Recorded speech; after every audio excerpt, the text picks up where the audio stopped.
po na medyo buntis ay lactating na ang ating ibinibigay kay Daddy.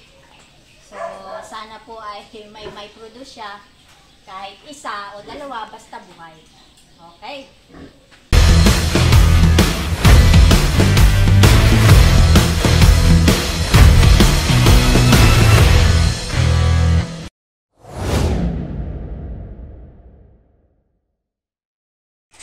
So, okay. Ito po ang schedule ng ating mga saw. So, etong si Damba ay tapos na. Pero, ang nangyari po dyan ay overdue. Wala pong nabuhay kay Damba. Then, sumunod nga po itong si Rodeline. Successful naman siya. At ang susunod pala, before Maricel is Dabi. Pero inilagay ko po ay negative. Kasi po ay hindi po bumubundat yung tiyan niya.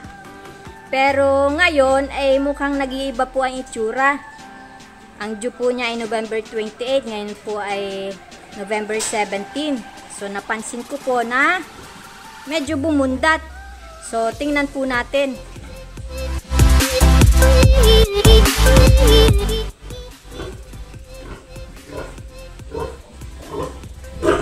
So, ayan po yung aking dumalaga. Si Dabi.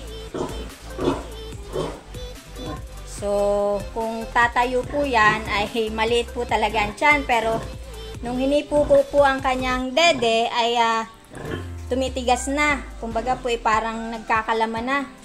Namamaga. At ang kanya pong kifi ay palaging pula. Kala po namin ay kande.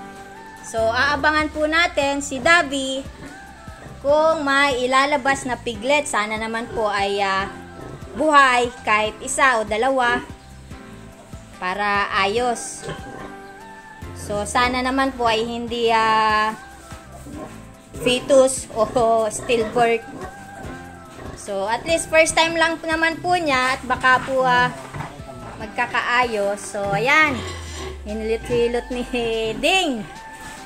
Oh, yan po ang kanyang nagkalaman ang kanyang dede. At napansin nga po namin, nagpipink din, kaya mukhang positive. Pero sa pagkakatambok niyan, ilan po kaya ang laman? Kung isa, ay at least sana naman po buhay at hindi stillbirth. So, first time po niya ni Dabi sa November 28 kung sakasakali. Ang dede ito yung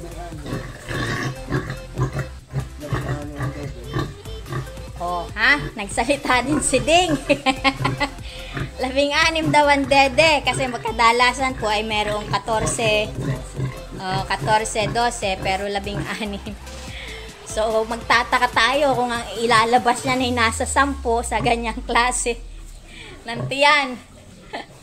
So pinangalanan nating Dabi dahil yan po ang semen niya ni Dabi ay nanggaling sa Dabsite. Inagaw po namin yang si Dabi sa patining. Baka sakali. ang lahi niyan ilang days din. So, ang lahi daw po ay landrace. Pure landrace. Ang nanay ay landrace.